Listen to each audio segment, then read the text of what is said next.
Bom, gente, agora é o seguinte, nós continuamos falando de crianças aqui no nosso programa Fala Piauí, porque relações familiares, elas são complicadas, mesmo envolvendo muito amor e carinho. Na rotina diária, as brigas são inevitáveis, né, entre os casais. Mas olha só, gente, os casais com filhos em casa precisam ficar atentos para essas discussões não afetarem a saúde mental de suas crianças. As consequências, elas podem ser gravíssimas, por sinal. Sobre esse assunto, hoje a gente vai conversar com a psicóloga Lucília Castro, né, que vai falar um pouquinho mais pra gente sobre isso. Lucila, primeiramente, uma boa tarde para você. Muito obrigada, viu, por participar hoje do Fala Piauí. Lucila, quais são as consequências negativas, né, da criança que acaba convivendo, às vezes até diariamente, com esse tipo de briga dos pais, que, como a gente falou aqui no começo, acabam sendo inevitáveis, porque a relação a dois, ela realmente é difícil, né, complicada. Sim, com certeza. Olha, Idria, o que as pesquisas apontam a respeito de filhos que presenciam brigas, né, dos pais, as pesquisas elas apontam que influenciam muito num quadro de ansiedade, quadro de depressão, muitas vezes causas até de automutilação. A criança, o filho também ele passa a sentir sentimento de culpa, porque ele pensa que aquela briga está relacionada ao filho, né? E aí isso afeta também a autoestima, né? Então promove uma baixa autoestima, porque ele vai sentir que é o pivô da briga, se sentir culpado, se sentir um lixo, né? Então afeta a autoestima, afeta também até no rendimento escolar. Sem dúvida. Né? Gera também sentimento de insegurança, porque o filho ele olha para os pais e vê os pais como um porto seguro, né? Como uma segurança. Então, ver os pais brigando vai sentir uma certa insegurança. E além também de influenciar até na percepção das relações amorosas, né? Então, esse filho que está assistindo esses pais em conflitos recorrentes, né? Ele vai ter uma percepção distorcida a respeito das relações amorosas, tipo, eu não quero me casar, eu não quero ter um relacionamento para ver dessa forma. Então, tem vários pontos negativos que afetam, sim, o filho, né? Então, existem consequências futuras para isso, inclusive na vida adulta, né? Isso, exatamente. Tanto essas percepções, como eu falei na questão amorosa, como também até a própria ideação suicida, né? Porque o filho ele vai perdendo aquela razão de viver, aquele sentido, ele vai vendo uma forma diferenciada dos relacionamentos. Então, aquilo que é para os pais como base passar para os filhos com relação de sentimento de segurança, de amor, de carinho, de paz, de um ambiente que promove essa paz, essa segurança, ele não encontra. Então, ele começa a ter também uma percepção negativa a respeito da vida. Então, influencia até para que, posteriormente, venha contribuir para ideações suicidas, né? Para uma depressão recorrente. Quais seriam os conselhos, né, que você passaria para os pais que estão acompanhando o nosso programa agora? Porque a gente observa o seguinte, que algumas residências, né, seja ela casa ou apartamento, são pequenas. Então, essa família acaba convivendo num ambiente pequeno e essas discussões, que às vezes fazem parte até da rotina, né, familiar, acabam acontecendo. De que forma conter a emoção, né, não deixar isso transparecer de uma forma agressiva para aquela criança que mora naquela casa, Lucila? Sim, ok. E inclusive, pegando a sua fala, né, da palavra agressiva, é um outro sintoma também que contribui, né, que acaba apresentando esse comportamento do filho, que é a agressividade, porque observa naquela fala, naquela discussão dos pais, que geralmente acaba tendo uma certa violência na comunicação, né? Existe, às vezes, uma agressividade psicológica, né? Uma violência psicológica, uma violência moral e, infelizmente, às vezes, até uma violência física. Então, contribui até para que esse filho ele reproduza esse comportamento também de agressividade. Então, é interessante, uma dica para os pais, que os pais eles procurem, lógico, não estar com esses conflitos, com essas discussões na frente do filho. É importante que procurem um outro ambiente, né, um ambiente mais adequado, onde os pais eles podem estar conversando.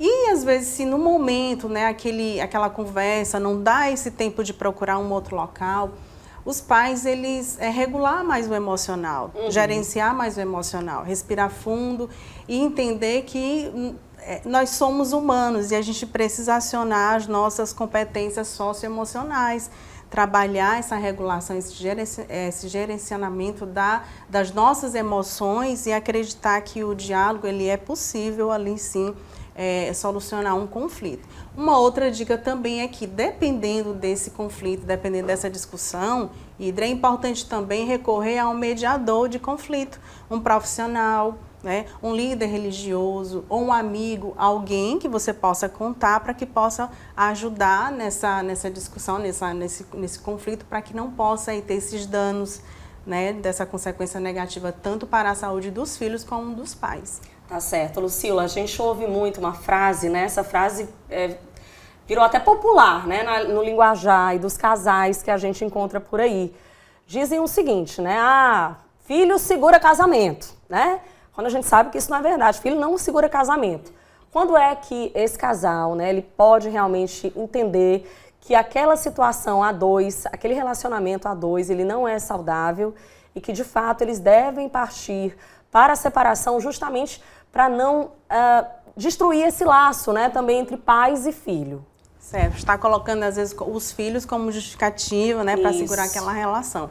É muito importante observar o que a gente falou bem no início, desde quando nesse relacionamento já começa a haver partindo dessa questão da violência, em que estão conversando, já está havendo um certo ultrapassando o limite do respeito, né, desse relacionamento, já tentou várias vezes, já tentou de várias formas, não colocar o filho como um peso, né, como uma contribuição para que esteja segurando aquela relação. Então, é uma situação a dois que precisa ser bem conversada, e eu volto de novo aqui até com essa questão de um mediador, de alguém que possa orientar melhor para que haja uma melhor decisão para ambas as partes. E se porventura os pais eles decidem, né, ainda que decidam uma separação, permaneçam no seu papel de pai, permaneçam no seu papel de mãe, né, porque é possível também ainda continuar exercendo o papel de pai, o papel de mãe, com relação aos filhos.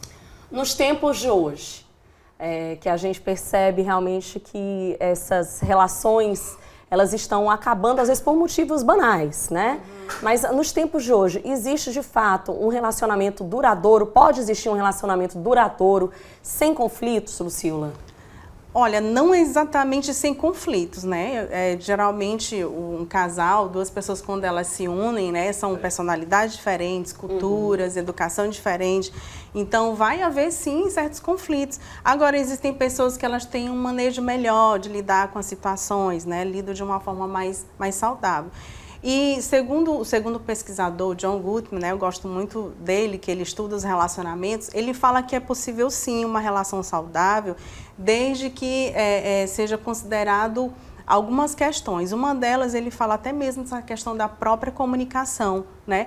Quando em um momento de discussão, quando em um momento de fala, né?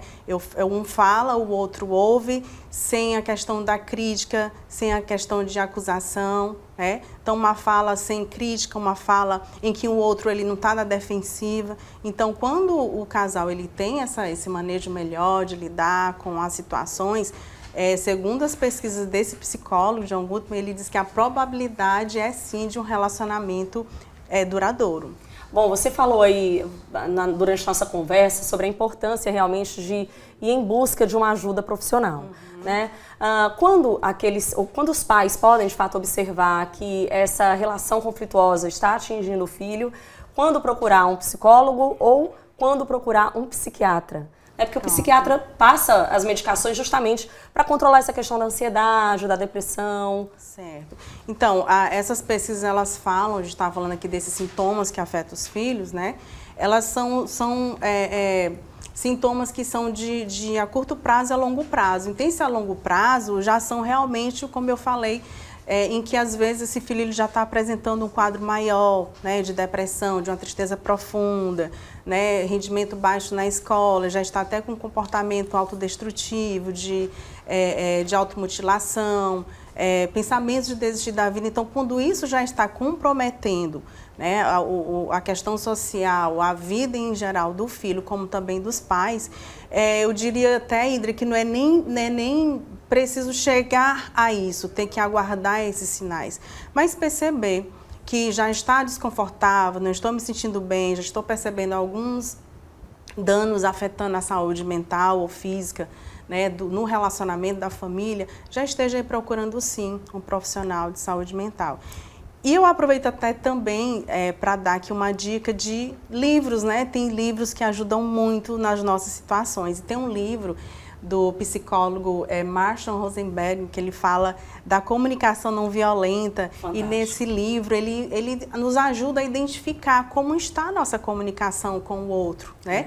E aí ele também dá diretrizes de como a gente se comunicar melhor sem que haja realmente essa violência na comunicação. Realmente é um livro muito interessante, viu? Sim, fica a dica, então, para os telespectadores aqui da TV Antena 10. Bom, Lucila, é o seguinte, a gente está recebendo aqui muitas mensagens, né, no nosso Instagram, no nosso WhatsApp.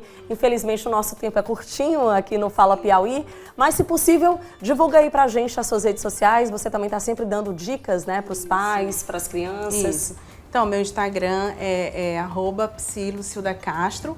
Lá eu tenho um projeto de trabalho com relacionamento pais e filhos, né? A gente trabalha com workshop, tem mais 2 psicólogos que me ajudam, né? Que é o Paulo Natanael e a Graciane Rocha. A gente está nesse projeto ajudando exatamente essa estratégia de um relacionamento saudável entre pais e filhos. Tá certo, muito obrigada, viu, pela sua participação hoje aqui, trazendo essas informações tão importantes, né, para a família. Obrigada. Eu que agradeço, Hidra, e parabenizo também o programa por essa iniciativa, dessa temática tão importante. Parabéns. Aí,